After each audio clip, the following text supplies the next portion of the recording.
Bem-vindos ao Museu Nacional de Etnologia. Suponho que para vocês provavelmente é a primeira vez. É. Esperemos que não seja a primeira vez que se fique por essa primeira vez, ou seja, esperemos que venham cá muito mais vezes.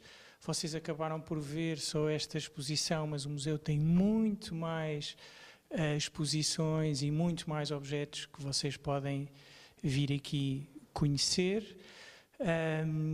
Passando ao momento de agora, que é o que interessa, acolhemos desde o início, com muito gosto, esta exposição, a ideia de poder trabalhar o trabalho das diásporas num contexto que entra numa dinâmica que é ainda um bocado complicada para a cultura portuguesa atual, que é o tema da descolonização, que é um tema que ainda hoje se notam algumas dificuldades e que achamos que, de alguma maneira, esta exposição, através da arte contemporânea, consegue esbater, consegue pôr várias visões e espero que este encontro seja frutífero e que consigamos todos falar sobre este tema abertamente. Bom dia a todas e a todos. Obrigada por estarem aqui, a todos vós, principalmente aos alunos e às alunas e aos professores da Escola Secundária Marquês de Pombal, mas também obrigada ao museu por nos acolher, obrigada à Sandra por ter curado esta exposição, que é fundamental para começarmos a falar sobre algumas questões. Obrigada aos artistas e também neles incluo a Alice, eu já vou aqui, não desta exposição, mas como artista. Obrigada à Maria João Tudela, eu sou do Plano Nacional das Artes e pronto, estou aqui hoje um bocadinho para fazer a moderação de uma conversa que queremos que seja bastante partilhada. Primeiro vamos dar voz às pessoas que estão aqui nesta mesa, mas depois queremos alargar para todos vós. Temos connosco como representantes dos estudantes o Noé e a Daniela, que já... está ali, estava ali, já mudou de lugar, e digamos que eles serão os portas-vozes, contudo, vocês também depois no final, podem pôr questões, fazer perguntas, o que quiserem, está bem? E também quero agradecer à DGEST, que é a Direção-Geral dos Estabelecimentos Escolares do Ministério da Educação, que faz sempre connosco estas mochilas culturais. Chamamos a este acontecimento, a esta atividade, uma mochila cultural. E eles têm sido fantásticos porque nós fazemos mais ou menos uma mochila cultural por mês sobre temas diversos relacionados com artes, com culturas, com património, que é o nosso ADN do PNA. Queremos também enfatizar aqui uma questão que para nós é muito importante, que é a questão dos museus os museus e os equipamentos culturais serem territórios educativos. Aqui também se aprende, aqui também se questiona. E é muito importante que as escolas saiam do seu espaço de edifício e consigam abrir portas e visitar estes territórios, porque aqui vamos encontrar outros mundos de aprendizagem muito importantes para todos nós. Pronto, e agora vou apresentar sucintamente aqui as pessoas que estão nesta conversa. Eu comecei a minha carreira um bocado mais tarde. Primeiro estudei comunicação, depois fui para Londres e eventualmente fui parar às artes, mas foi um bocado por acaso. Nunca tive assim, nunca sonhei ser artista plástica, nem pintora, nem nada disso, mas depois acabou por acontecer e aqui estamos. É preciso dizer mais alguma coisa sobre mim? Está tudo? Obrigada. Isto é pesado. Não estava a contar. Olá, meu nome é Alice Neto de Sousa. E começaram por dizer que eu sou poeta, mas costuma ser a parte mais ausente e oculta sobre mim quando ando pela rua. E por acaso existe uma livraria, não sei se conhecem, que é a Livraria da Poesia Incompleta. É muito gira. E o que acontece, e quando eu cheguei lá nessa livraria, começando por aí, que é, eu perguntei, mas o que é que se chama poesia incompleta, não é? Já que tem aqui, só vende livros de poesia, e o senhor explicou-me que é poesia incompleta porque nós nunca vamos conseguir encontrar todos os livros de poesia ou sabê-los todos. Eu acho que também sobre mim, para já, podem saber que sou poeta e entre outros ofícios, vão descobrindo. Olá, eu também já falei aqui convosco, eu sou então a Maria João Tudela, sou professora do Grupo 600, sou de Belas Artes, mas agora a trabalhar há uns anos com o Plano Nacional das Artes e principalmente com uma fé e uma crença muito grande que estas coisas são importantes. Estarmos todos juntos, estarmos num pé de igualdade, que o ensino, o conhecimento sejam coisas transversais e que andem de um lado para o outro, assim, nos corredores muito mais dinâmicos e não tão hierarquizados e que nós possamos todos partilhar precisamente destas estradas e desses conhecimentos todos. Então, eu sou Daniel Barroca, eu sou artista plástico, costumo dizer que sou artista plástico, estudei artes plásticas e desenvolvi uma carreira em artes plásticas até hoje, sou artista plástico, mas a certa altura comecei a estudar antropologia e agora estou a terminar um doutoramento em antropologia, estou a escrever uma tese de antropologia e ao mesmo tempo que comecei a estudar antropologia também me envolvi mais com o cinema e comecei a trabalhar num filme que demorou 7 anos a fazer, foi uma grande saga, mas que me deixou assim um bocadinho também com um pé no cinema. Pronto, obrigado.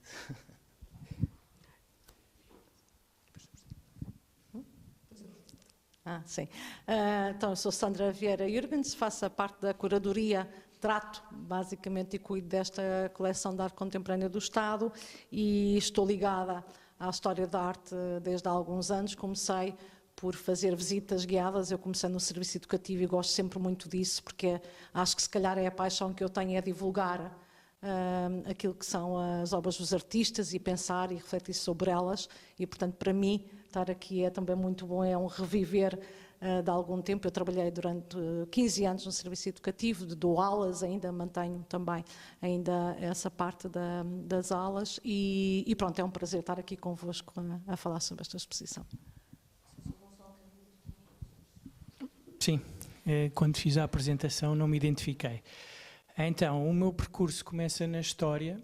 Eu fiz uma licenciatura em História em Portugal, depois quis fazer um doutoramento em Arqueologia em Espanha e em Espanha dá-se aqui uma mudança importante porque eu fui colocado, isso aconteceu com alguns portugueses, numa residência de estudantes latino-americanos. Não sei porque em Espanha consideraram os portugueses latino-americanos e isso foi muito bom para mim, porque de alguma maneira me levou a ter uma abertura diferente, levou-me em primeiro lugar a ir para a América do Sul, onde vivi 5 anos, no Chile,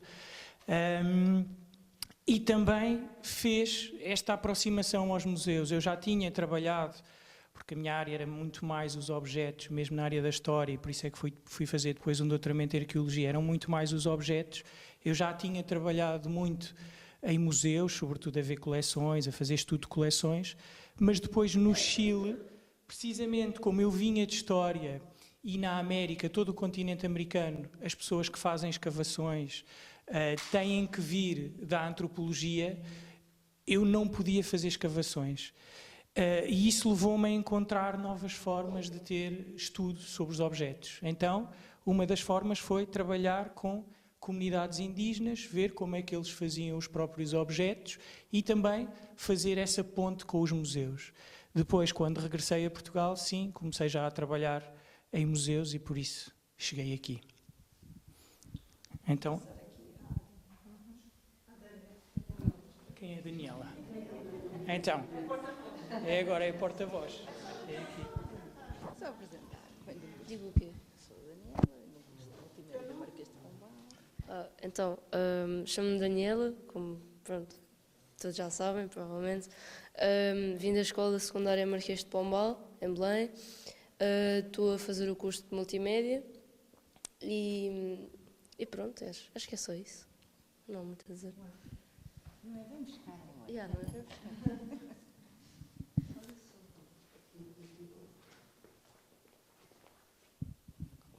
Falar no meu lugar.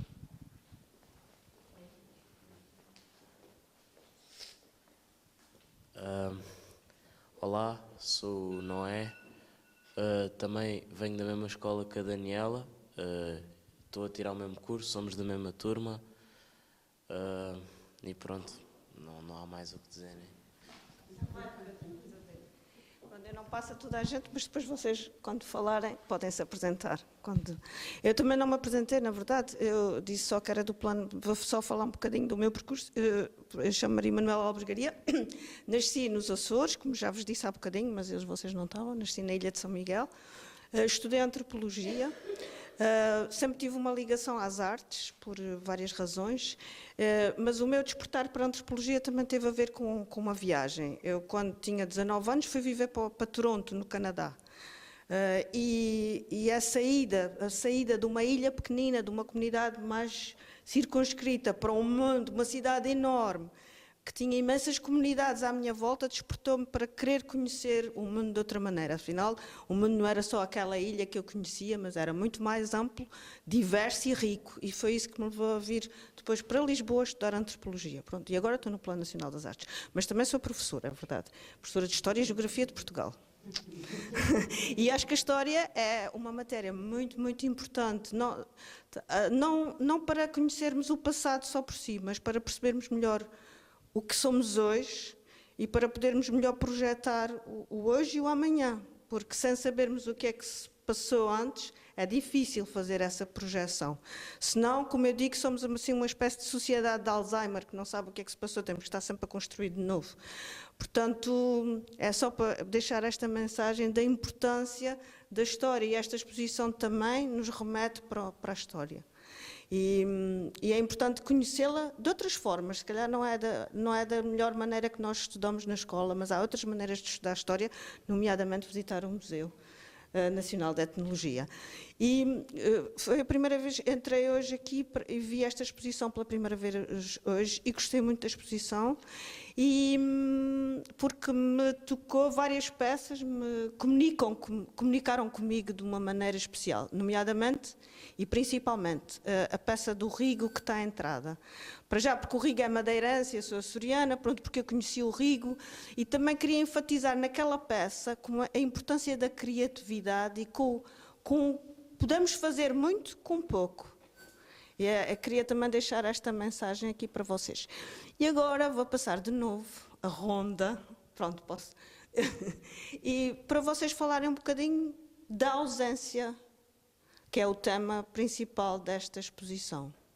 O meu trabalho que está aqui é o que está atrás de vocês, é uma pintura. Eu sou pintora acima de tudo, não estudei só pintura, não estudei como a maioria, o percurso normal de qualquer artista é irem para Belas Artes, terem sei lá, se calhar a minha ausência pode ser a ausência de, sei lá, do desejo de ser uma artista, talvez, podemos começar por aí. Ok, vamos começar por essa ausência. O que sempre teve presente para mim, apesar de eu ter chegado às artes bastante tarde, foi o desejo de criar qualquer coisa.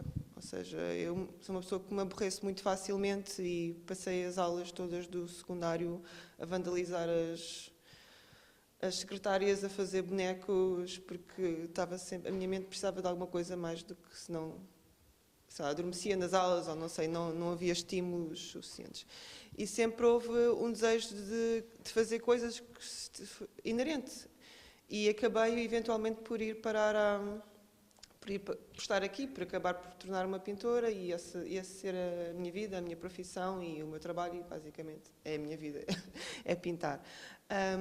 E isto vem vamos falar da ausência, de uma ausência de querer ser alguma coisa, mas de um desejo de querer fazer alguma coisa. Um desejo que sempre esteve lá presente. Se eu, se calhar, pudesse dar um conselho a vocês que são jovens e que ainda têm um futuro enorme à vossa frente e imensas possibilidades, se o vosso desejo é de criar, então estão definitivamente no caminho certo, porque eu vejo a criação ou a coisa como algo que acontece antes de nós, que nem é uma coisa que desejamos, é uma coisa que está connosco. E isso, para mim, é o mais importante, muito mais importante do que o querer ser. Porque eu acho que, pelo menos quando eu estava no arco, e eu entrei no arco bastante tarde, e os meus colegas eram da vossa idade, ou se calhar mais jovens, e havia muito aquela pressão do querer ser. E num mundo em que querer ser artista é um desejo muito grande, eu sentia que acabava por funcionar como uma opressão, porque vocês são muito jovens e as possibilidades são imensas. E eu acho que o mais importante é focar no que queremos fazer, ou seja, naquele desejo de criar uma coisa que provavelmente só nós é que podemos criar. Agora, a coisa de queremos ser, isso acho que deviam eliminar completamente do vosso percurso. Há coisas que queremos fazer e essas coisas vão ser feitas porque são mais fortes do que nós. E para mim acho que é esse o percurso. E depois, provavelmente, se seguirem esse caminho das artes, isso vão ver sempre obstáculos de todos os lados, dos que menos imaginam. E o mais importante é mesmo focar-nos no que queremos fazer. O resto são tudo distrações. Tá? Obrigada. E parabéns pelo quadro. Eu agora cheguei um bocadinho fora de horas, mas estive aqui numa visita com a Sandra a tentar ver os quadros e a pensar nesta questão da ausência. E dentro daquilo que eu estava a pensar, muitas vezes, quando eu não consigo responder às perguntas, que acontece muitas vezes também, eu arranjo estratégias que é dizer poemas. E como também não havia tempo de escrever os meus próprios poemas, que teria adorado fazer quase, olhar para os quadros e ver o que é que estaria ausente, porque eu acredito que muitas vezes os quadros também contam histórias, mesmo que não sejam as reais e que o artista pensou em primeira mão, pensou noutra coisa, mas muitas vezes aquilo que eu penso em relação à ausência é que, e olhando para o conceito que começaste por dizer, que tinha a ver quase com esta ideia de um Alzheimer social, ou de coisas que se vão perdendo na história, eu não gostava muito de história, mas tirava boa nota, dei o meu melhor, não sei como é que vocês estão, mas eu fui para CT, fui para Ciências e Tecnologias, que foi uma parte que eu não revelei logo no início, que eu tirei a licenciatura e o mestrado em Reabilitação Psicomotora. Então também não tenho, tal como também acontece com a Eugénia, não tenho aqui, ou seja, está ausente este grau académico, porque muito aquilo que acontece é que o percurso vai ditando para onde é que nós vamos ir. Mas voltando a esta ideia quase de um Alzheimer ou de algo que se esquece, uma das peças que eu gostei bastante é aquela gaveta, Eu não vou saber o nome dos autores, que é a parte de história. Pronto, é do Vasco. Aquilo é do Vasco. A Gaveta do Vasco é muito interessante. Mas é assim que eu faço, eu crio amizade com os artistas para me lembrar. A Gaveta do Vasco eu achei muito interessante, mas muito tocante também, que é esta ideia de nós irmos abrindo, irmos revelando e vendo, não é? Esta coisa daquilo que está ausente e que depois se revela através da nossa ação. E uma das autoras que eu gosto muito, que fala muito sobre a memória, também do apagamento, e também está aqui, que é a Grada Quilomba, não sei se também viram. Ai, gosto muito. Está logo no início a Grada Quilomba, que está assim. Eu não me lembro se chama dos pássaros, é qualquer coisa dos birds, não é? Vera, lembro um bocadinho. Pássaros e heroínas. Mas a Grada Quilomba é alguém que eu até aconselho também a ler e a ouvir. Mas, olhando outra vez para esta questão da ausência, um dos quadros, ou uma das autoras que mais me chamou a atenção quando eu estive aqui, foi a Conceição Evaristo. A Conceição Evaristo é uma escritora do Brasil e ela fala sobre um conceito ligado à escrita, que é o conceito de escrevivência, que, no fundo, ela explica a importância de contarmos a nossa própria história. Então, pelo menos nesta ronda, não sei se vamos fazer mais rondas, eu trouxe-vos um poema da Conceição, por isso é que eu vim assim carregada.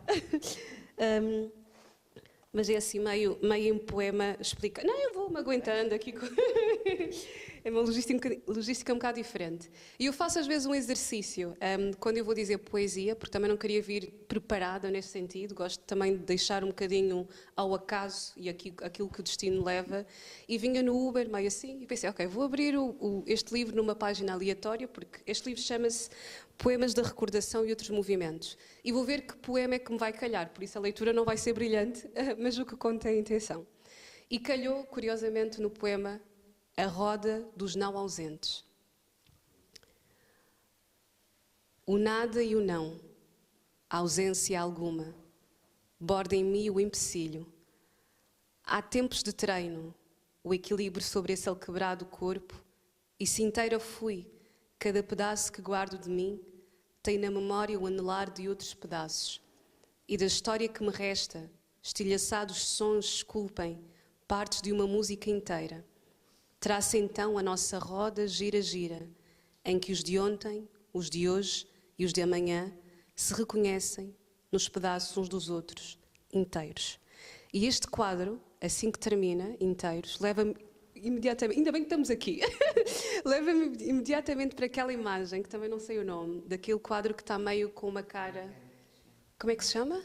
É um autor sul-africano, peço desculpa, que se chama-se William Kendrick.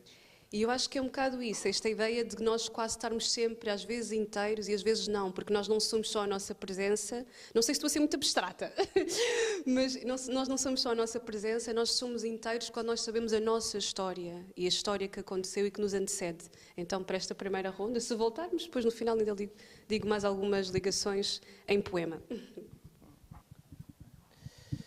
Então, a ausência. Para mim, então é assim, quando eu vinha a pensar sobre isto, porque vocês tinham feito essa proposta de nós pensarmos sobre dizer alguma coisa sobre a ausência, não é?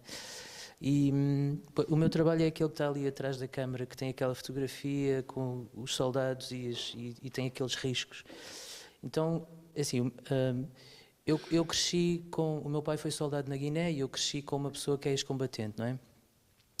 E o meu pai é uma pessoa muito presente, etc. Mas, ao mesmo tempo, havia ali uma ausência profunda, que era a conversa sobre o que é que foi a experiência da guerra e o que é que foi essa experiência, basicamente.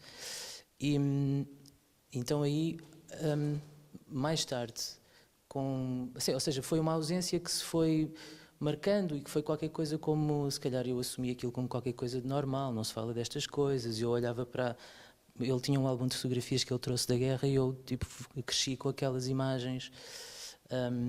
E eram imagens que eu via em minha casa, como qualquer coisa de muito normal, como eram imagens que estavam no meio das outras fotografias. Nós não tínhamos telemóveis, nem câmaras digitais, então as fotografias que nós tínhamos de família era tudo em álbuns fotográficos, impressões fotográficas pequenas. E aquelas fotografias estavam no meio das outras, da nossa vida.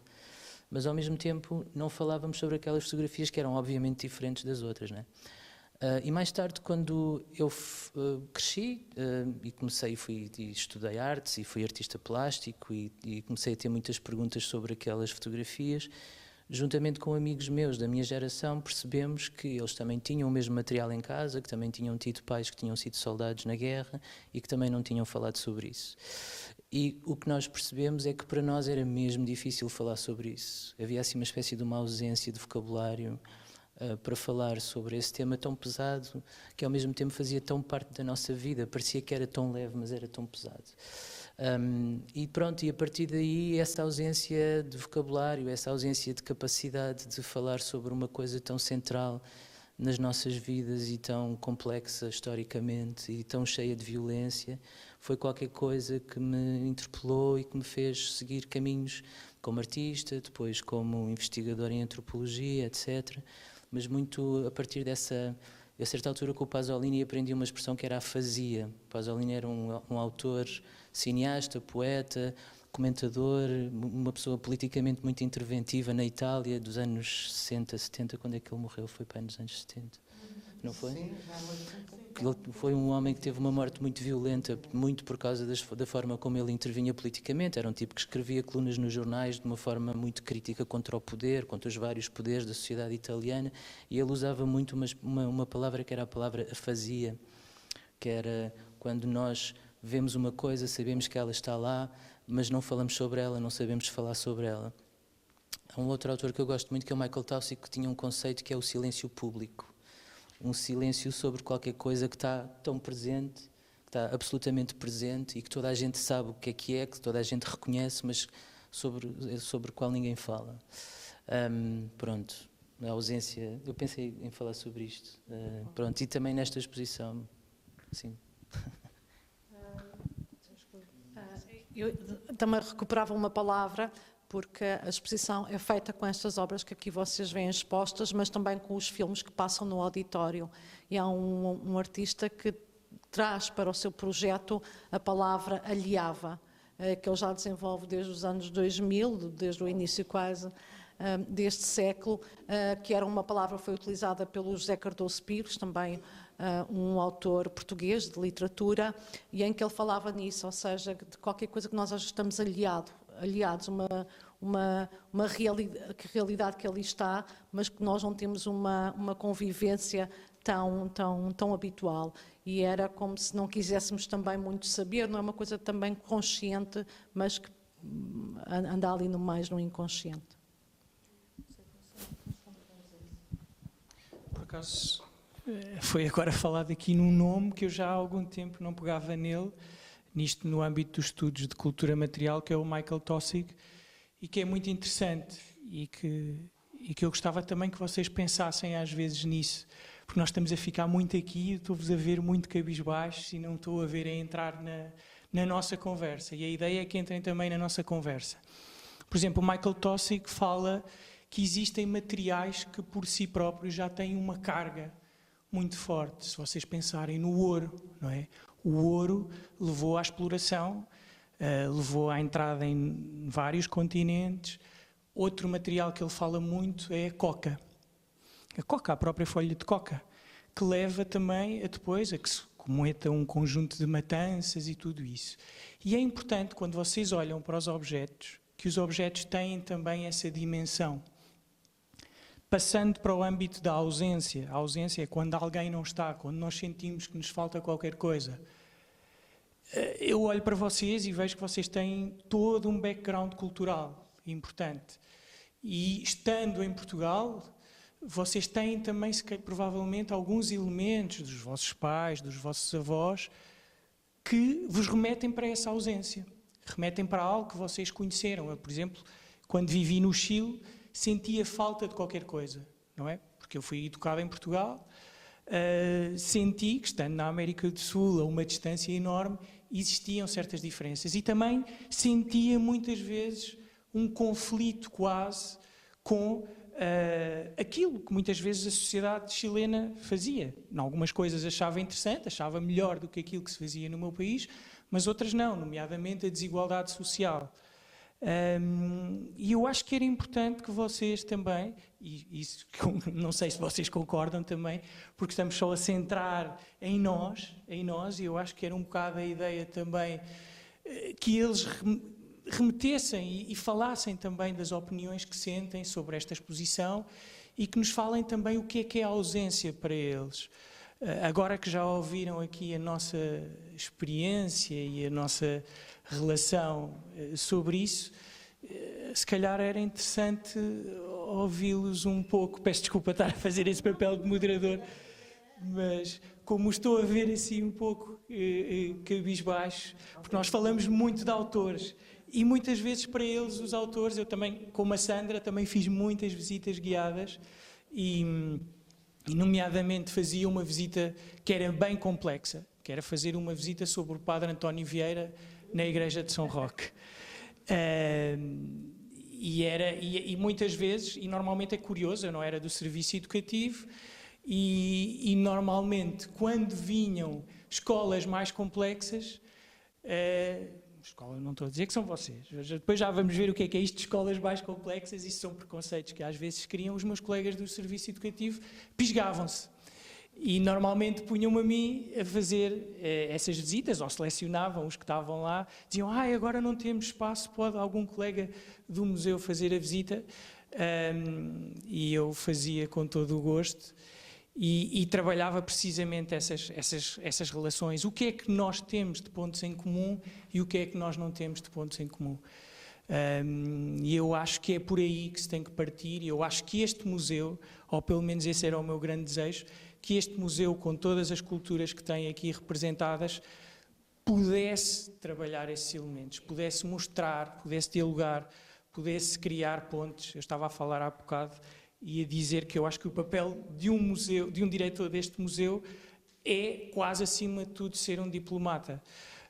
Porque nós não podemos esconder o que temos, mas ao mesmo tempo também não podemos só mostrar. Isto é, temos que entrar numa dinâmica de diálogo, temos que entrar numa dinâmica na qual todas as pessoas possam, de certa maneira, colocar as suas próprias questões. No final da visita guiada, pedimos para que vocês pudessem centrar o vosso olhar numa obra ou até numa particularidade de uma obra. E, efetivamente, há bocado eu passei, até porque para todos os outros, e acabei por não falar da questão da ausência. Claro que todos nós temos absolutamente ausências e também presenças. Eu também tenho as minhas. Eu vivo numa espécie de uma ponte ou de um sítio que acontece com muitos de nós, os portugueses. Eu sou da África, mas sou de uma África que já não está revelada em mim, não é? Mas embora ela seja ancestral, não é assim uma coisa só muito pontual do meu nascimento. Tenho esta experiência também em relação à minha família, daqueles que lutaram pelo preservar das colónias, que ainda por cima depois é uma coisa da qual eu não me identifico de todo, e portanto tenho também todas essas camadas. Mas acima de tudo, neste momento, eu gostaria muito que a minha ausência seja a vossa presença. Eu gostava que vocês se revelassem, fossem um pouco mais presentes. Não há erro. Este espaço aqui, efetivamente, deve ser um espaço de conhecimento e de segurança, e eu gostava que vocês me dissessem 1, 2, 3, não sei, que obra focaram, que pormenor vos foi interessante, o que é a ausência para vocês, o que for. Que partilhem connosco um bocadinho. Quem quer partilhar? É?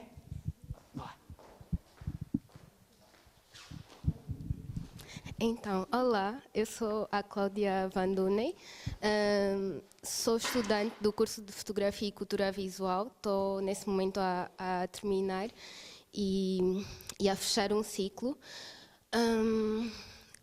Eu, quando estive no médio, eu estava em ciências e, pegando aqui um pouco a questão que a Alice falou sobre querer ser, eu nunca soube o que eu queria ser e sentia muita pressão em relação a isso.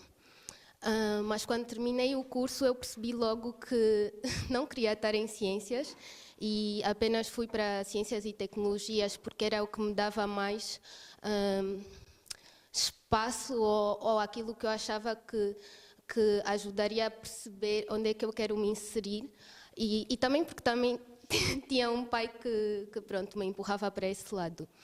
Mas depois, quando fui para o superior, eu comecei a estudar num curso de design e foi ali que eu fui estudante da professora Sandra Vieira Jurgens.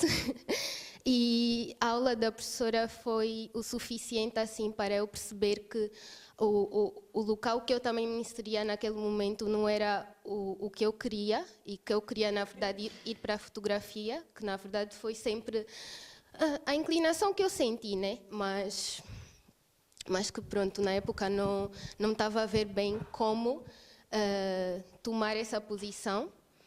E lá está, foi só preciso a professora mostrar um trabalho na altura na qual eu me revisse para tomar essa decisão.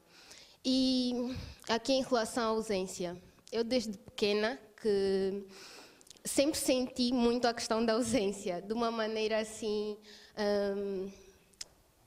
extrema, diria.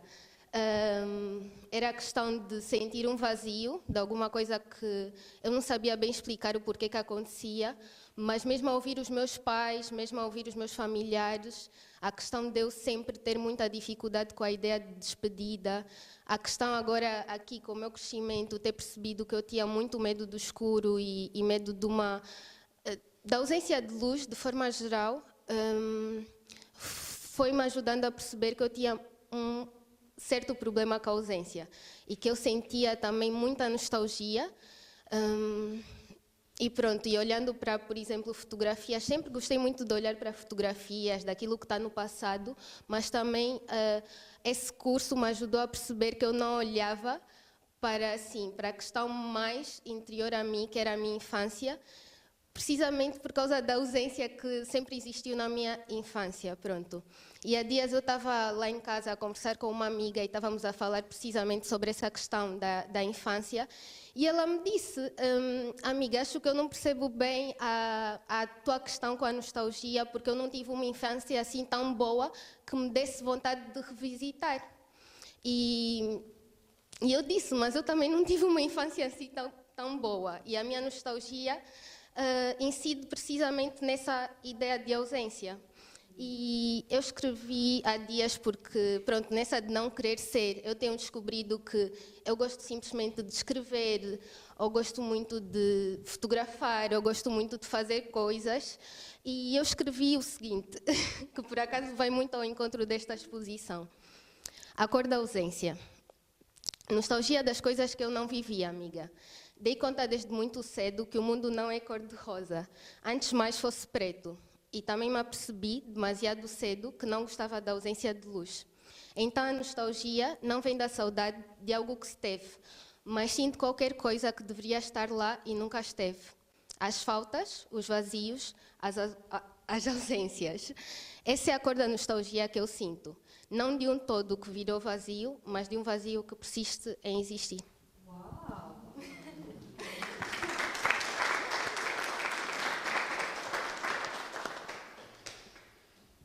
Pronto, era isso. Mais alguém quer falar alguma peça? De todas as obras que eu vi, foi uma que despertou mais atenção, que eu não sei o nome, só sei que está ali atrás, é uma rosa, e depois tem uma frase que eu agora não estou-me a lembrar também, embora eu tivesse... Sim, era em inglês, mas pronto, não me lembro. Sim. Pronto, eu não sei, despertou-me atenção e curiosidade do que todas as outras obras que eu vi, porque, mas como é que eu irei explicar? A obra meio que exprime para a pessoa que está a ver que a pessoa tem de perguntar-se a si própria.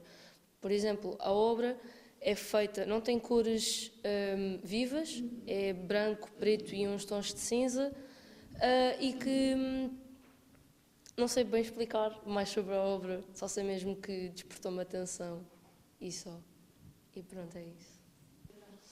Eu gostei desses quadros aí que estão no meio. Este está aqui, o outro está do outro lado da parede. não há bem uma explicação. Gostei da maneira que está pintado e das cores e isso. E também gostei daquele que está sem a cabeça. Já que estavam a falar da ausência, eu acho que aquilo explica muito bem a ausência, né? Pois é só um bocadinho da parte da cabeça, depois o resto podemos imaginar o que é, não é? Não há bem uma explicação.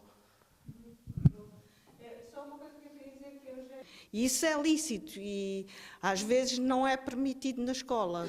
Ou seja, estar a fazer alguma coisa ajuda-nos às vezes a compreender outras. Nós não somos só uma coisa, não somos só cabeça, não somos só mãos, não somos só coração, somos essas três coisas em conjunto. Vocês sentem que a escola dá espaço para vocês fazerem essas três coisas em conjunto? Alguém quer dizer? Parece que ele está a jogar bowling com as pessoas que estão lá ao fundo, na pintura. Eu achei que isso era engraçado. Mas acho que não tem muito a ver com a ausência.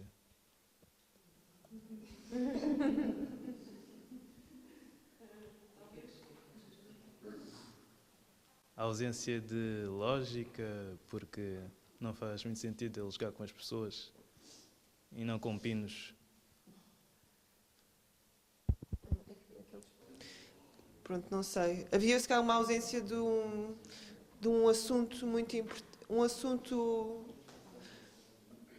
E ainda hoje, o meu trabalho tem mais a ver com pintura.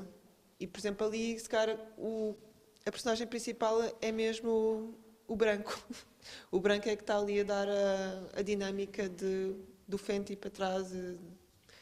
É um bocado por aí. E ainda hoje, no meu trabalho, a temática nunca é o principal. Estou muito mais interessada na pintura e no gesto do que no que está representado. E espero com essa dinâmica do meu gesto e de tudo o que está a acontecer surge alguma relação mais íntima com o espectador do que realmente com o que está representado, porque isso se calhar vai levar para outros lados que não me interessam assim tanto. A criadora, a autora desta peça falar deste gesto tão específico e tão daquilo aquilo que resulta numa expressão artística, seja a pintura, seja a escrita, há qualquer coisa que é matéria pura daquilo que se faz, pronto. E é uma importância muito grande, não há que desvalorizar, mas eu, enquanto aquela que não fiz, mas aquela que observei, e num contexto de uma curadora que faz a curadoria de uma exposição sobre a ausência e onde aqui a questão das colónias, das ex-colónias, das várias culturas estão absolutamente presentes e daquilo que se fala ou não fala, eu quando olho para aquela pintura eu vejo com um sinal de uma enorme agressividade. E porquê? Porque eu vejo ali representado, até por causa do branco daqueles fatos, uma coisa que nós sabemos que acontecia nas ex-colónias, que é os privilégios dos brancos, não é? O impor um desporto que muitas das vezes não é um desporto daquele lugar, daquela terra, que se traz a sua cultura e se impõe a sua cultura e que se vive em privilégio sobre uma terra que não nos dá. E se calhar nada disso passou na cabeça da Eugénia. Pronto, mas eu quando olho para ela assim, porquê? Porque há uma data de histórias aqui que se cruzam. Com coisas figurativas, que nós não percebemos muito bem porque é que escolhemos as coisas. E é algo que provavelmente vem do nosso subconsciente, porque o motivo pelo qual somos atraídos pelas coisas, ou por uma imagem, que no meu caso eu estou a trabalhar com imagens, ou quando alguém chega a uma exposição e tem 20 trabalhos à sua frente e escolhe aquele, eu acho que nenhum de nós sabe exatamente porque é que estamos a ser atraídos por aquilo. Eu acho que é algo que se passa dentro de nós.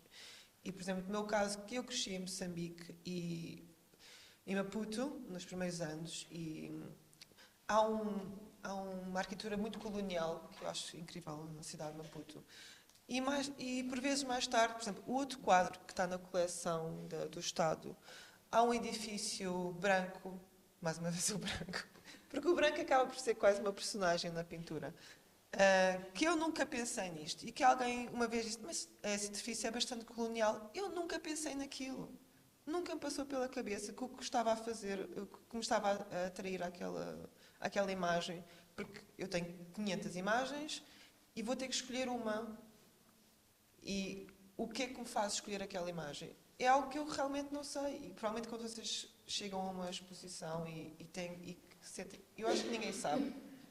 E naquele caso acaba por ser, não sei, acho que aquela cena passa-se na África do Sul, eram uns vídeos que tinham e acaba por vir para esta exposição e que provavelmente há ali alguma presença colonial que mais uma vez eu escolhi sem fazer a mínima ideia, mas é importante não saber porquê, mas querer, mais uma vez, querer imenso, porque se tens imensas imagens para escolher, aquela que te atrai e é que vais trabalhar melhor, é que vais, não digo melhor, é o que, mais uma vez, é o que tens que fazer, porque desejas fazer isso. Ok. Sim, é muito interessante porque eu não sabia que era uma imagem da África do Sul. Mas e é interessante porque é um bocadinho aquilo que a Maria João Tudela disse. Eu revejo ali qualquer coisa que é colonial, uma atmosfera, podia ser na Inglaterra, podia ser na Índia, onde ainda jogam croquet. Sabemos que é em algum desses sítios. E depois também foi um bocadinho esta ligação entre a peça do René Tavares, que há um grupo de pessoas vestidas de branca, mas por uma outra cultura, por um outro contexto, e portanto foi este jogo entre duas situações de jogo, mas que nos levam para outras paragens. Falar aqui da questão das palavras. Também falamos das palavras e que às vezes não há palavras, temos que inventar novas palavras para dizer algumas coisas porque elas ainda não existem. As palavras são criações também das pessoas, não é? E acho que estas ausências de palavras também são importantes falarmos sobre elas, como os silêncios, que o Daniel falou que existem, e como o que a Eugénia está a referir de que faz e não sabe bem explicar porquê, não importa, ela estava lá dentro dela alguma coisa que ela não sabe, e que vê cá para fora. E essa coisa que está cá dentro é uma coisa muito antiga, muito ancestral, que nós não sabemos explicar muito bem, mas que tem que sair. E às vezes não encontramos palavras para o fazer e saem de outras formas. Eu percebo que muitos de vós não estão habituados a falar e fiquem com algum receio de falar, mas é algo que nós também devemos vencer, porque a palavra é bastante importante para nós podermos comunicar o que somos e reivindicar alguns pontos sobre a nossa existência, ou sobre causas. E isso também se trabalha e se aprende, não é? E passava talvez agora a Alice, não sei se ela tem mais algo. Tens já o microfone. Sim. Alguém manifestou o microfone para mim. Não, mas na verdade até gostei bastante de ouvir agora a Eugénia nesta parte, porque eu identifiquei-me bastante. Começámos por dizer que eu também sou artista, não é? E demorei muito tempo até chamar-me artista, porque eu também digo os meus poemas em palco, sou performer. E algo muito curioso sobre os poemas que eu escrevo é que, e não sei se também acontece quando vocês fazem isso, eu sei que vocês estão muito calados, mas pensem nisso, mesmo que não respondam, que é, eu às vezes escrevo sobre algo e mostro a alguém e a pessoa diz, não, mas olha, isto fala sobre espera. Eu disse, mas eu não pensei nisso. Ou seja, existe um lado da interação com a arte em que também tem a ver com que nós nos espelhamos e vemos naquilo que nós ouvimos, naquilo que nós lemos, naquilo que nós vemos, o que nós temos dentro de nós. E eu costumo pensar nisso até quando revisito os poemas, que às vezes à primeira leitura os poemas dizem-me algo e depois numa segunda leitura, noutra altura da minha vida, os poemas dizem-me algo diferente. E eu sei que vocês estão muito calados, mas eu acredito que são capazes. Como é que tu te chamas? Sim. Cláudia. Lindo. Queria dizer. Não, porque tu levaste-me a vários sítios, eu estava ali a apontar. E o exercício que vamos fazer agora, e vamos conseguir, confio em vocês, e é muito rápido, vão dizendo palavras que vocês achem que estão ligadas à ausência. Começa a Cláudia, só para abrir. Mas eu repito, eu vou dizer o eco. Está bem, mas eu passo o microfone? Não, eu quero só palavras, vai correr bem. É? Ausência. Okay. Diz.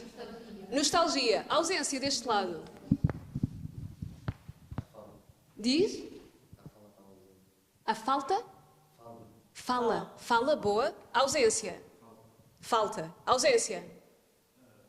Perda. Boa. Ausência. Bora. Mente. Boa. Ausência aqui deste lado. Que não está a olhar para mim.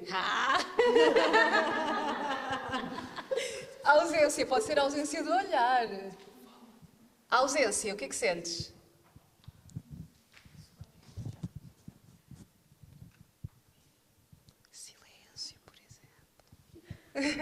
Não é?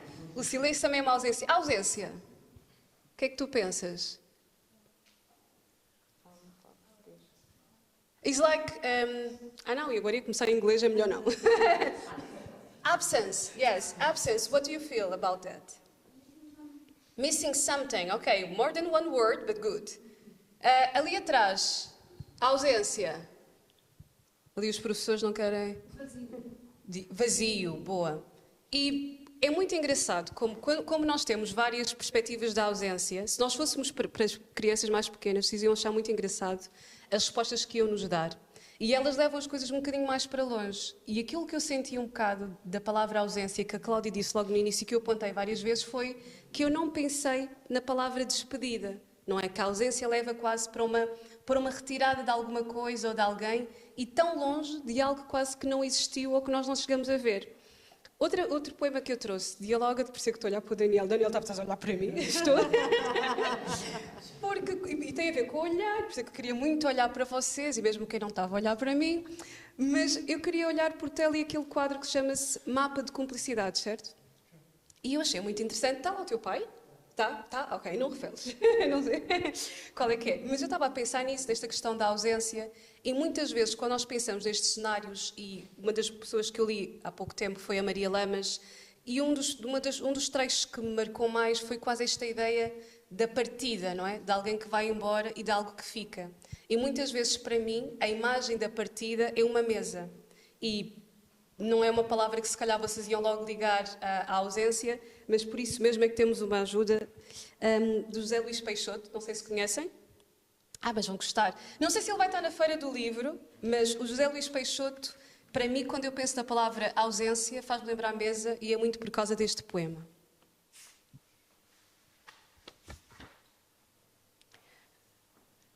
Na hora de pôr a mesa, éramos 5.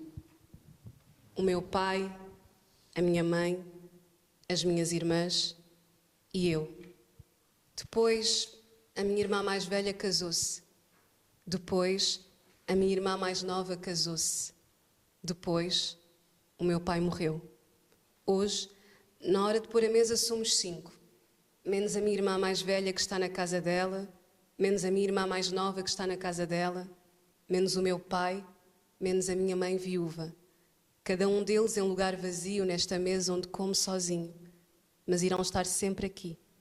Na hora de pôr a mesa, seremos sempre 5. Enquanto um de nós estiver vivo, seremos sempre 5. Por isso é que a mesa... E é isso que eu penso. Muitas vezes aquilo que nós acabamos por transformar, depois eu digo logo a seguir do poema, que é para vocês ficarem a interiorizar e a pensar nele, mas é isso, nós também vemos na ausência e nas palavras o que nós temos dentro de nós. Então, muitas vezes, quando penso em ausência, leva muitas vezes a este poema de José Luís Peixoto. Depois ainda posso dizer mais qualquer coisa, mas para já... Gostaram deste poema? Sim? É uma coisa meio estranha de se gostar, assim, triste, não é? E ainda mantinham as mesmas palavras que disseram há pouco? Ou acrescentavam mais alguma? Ok. Ai, forte, né? Direta, né? Incisiva. Acrescentavam mais alguma depois de ouvirem este poema? Would you add another word? Tu não percebeste nada do poema. Devia ter traduzido o poema todo. No, maybe I show you the poem in another time. My English ends here. Acrescentavam mais alguma palavra aqui desta fila? Acrescentavas o quê? Diz? Não tens nenhuma. Pensei que tinhas. Em relação a esse poema, não, mas se fosse só ausência, eu diria apatia. Apatia, que casa um bocado, estavam a falar de uma afasia, não é?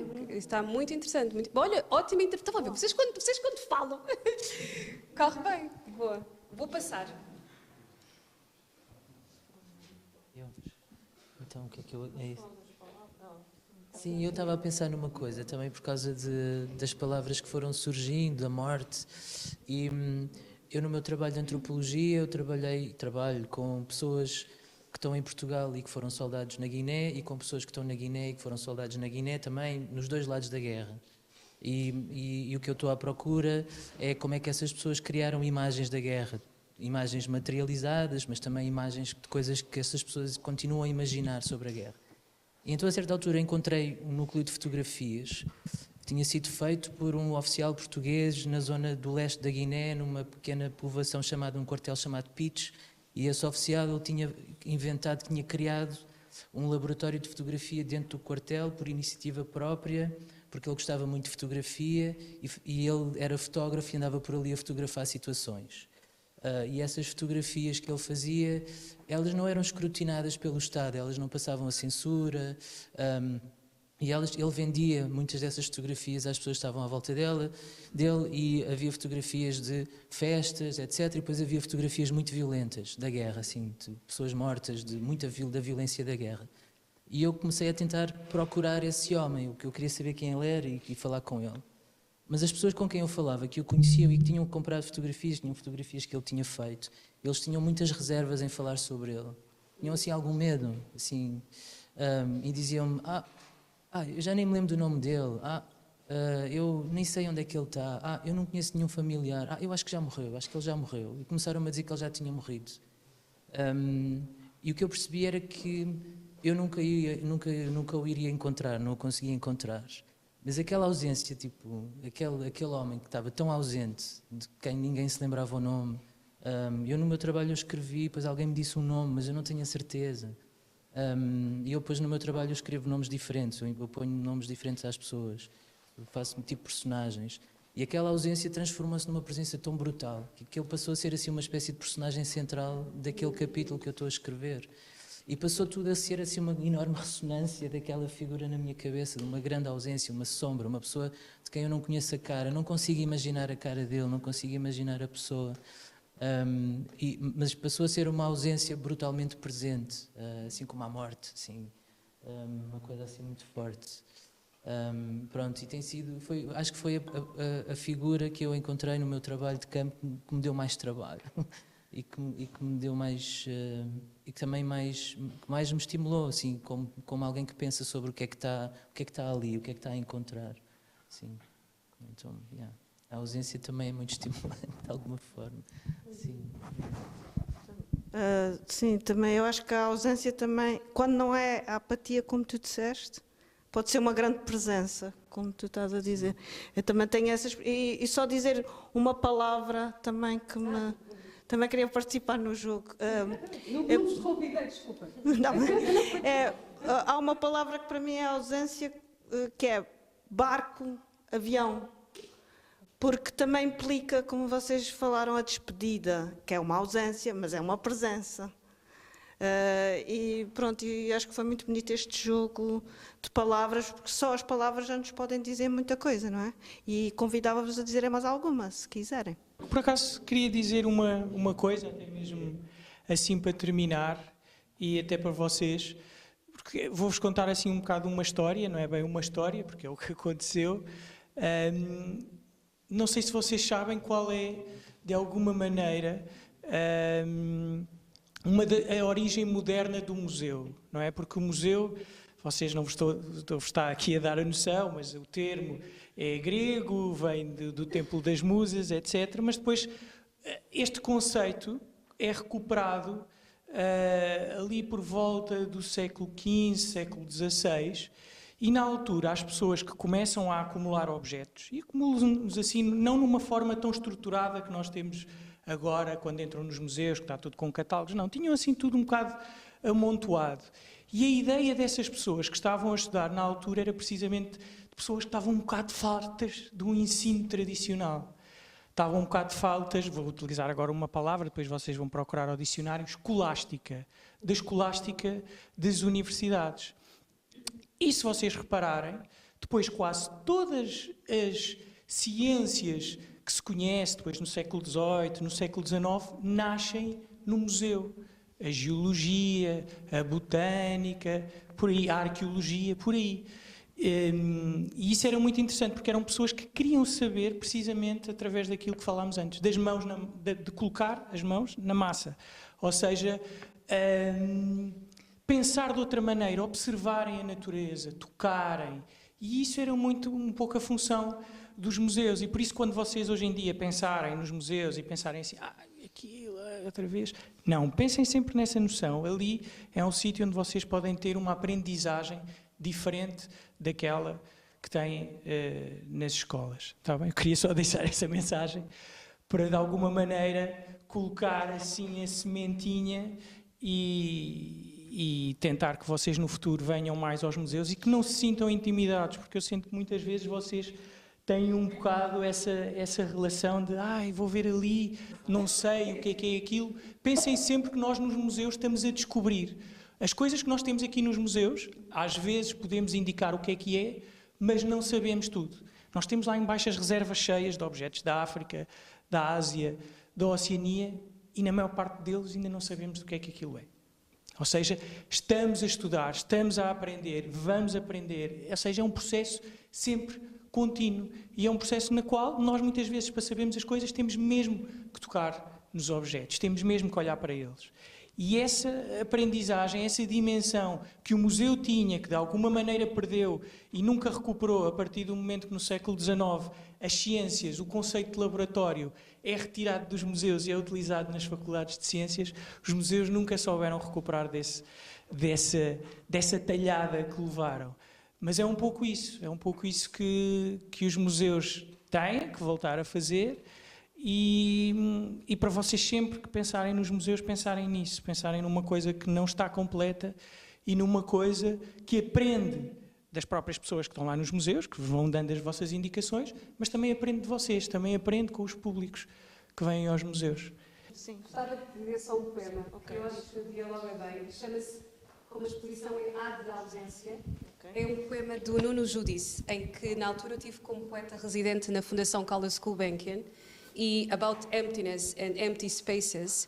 I was very happy in that space, but also it was like something was missing, and it was Nuno Judice. So I'm going to say, because I was sitting in his desk back then, por isso vou-vos dizer o poema que se chama Ausência, em português. Quero dizer-te uma coisa simples. A tua ausência dói-me. Refiro a essa dor que não magoa, que se limita à alma, mas que não deixa, por isso, de deixar alguns sinais.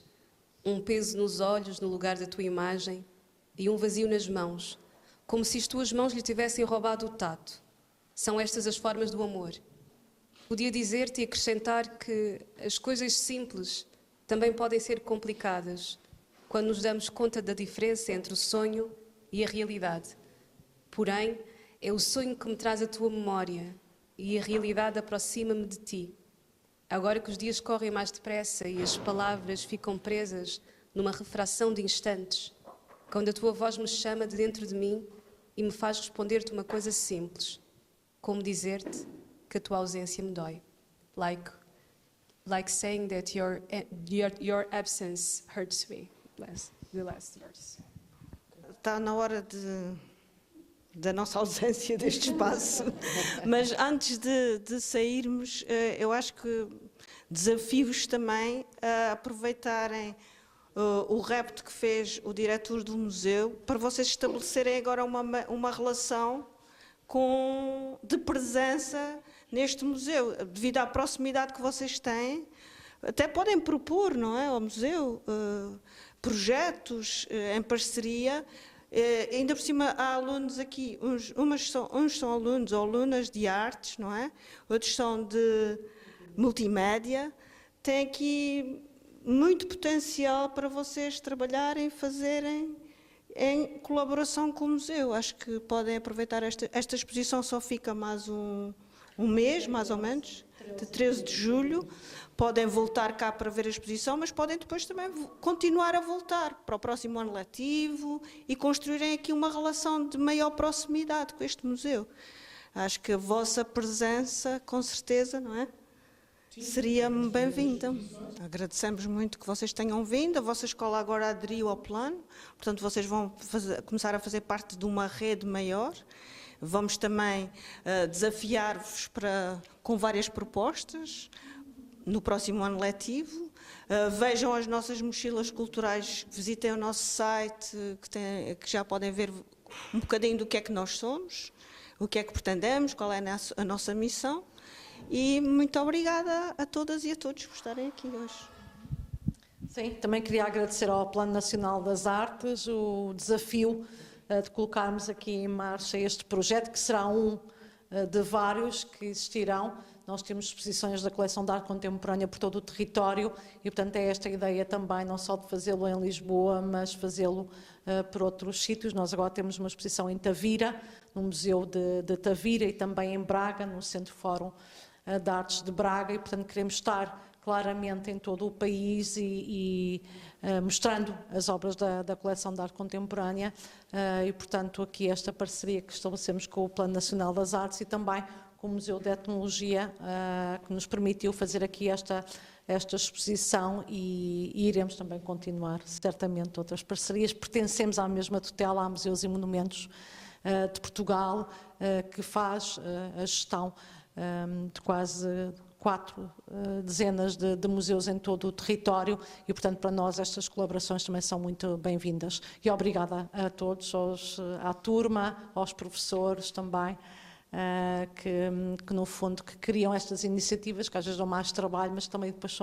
são melhores porque se vê outras coisas, vê-se outras dimensões, contacta-se com outras pessoas e eu acredito muito nestas relações entre pessoas, com novas pessoas, porque isso também nos alimenta e faz de nós melhores pessoas e também vivermos mais felizes, acho eu, com mais iniciativa. Acho que isso, sobretudo, é fundamental. Eu digo sempre aos alunos, nós somos pessoas interessantes porque temos coisas a contar aos outros, não é?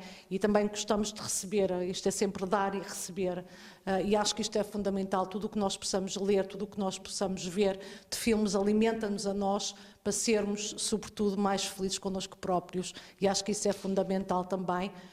Quando eu me enriqueço, acabo por dar ao outro e tornar a sua vida mais feliz. E, portanto, sobretudo por isso, acho que não é aqui uma coisa egoísta só, mas é esta de nos alimentarmos e realmente a vida faz sentido, faz muito mais sentido assim, está bem? E é por isso que acho que continuamos a fazer exposições e a falar com artistas e a pedir novas obras aos artistas também muito por causa disso. Mas não é diferente, ou seja, em toda a nossa vida, esta questão também da cultura como uma relação com aquilo que vemos, não é? As nossas vidas nesse sentido, o livro que vemos, aquilo que lemos, as palavras que dizemos, aquilo que faz ecoar, não é? Em nós alguma coisa, e isso acho que é aquilo que dá sentido também à vida. Obrigada a todos.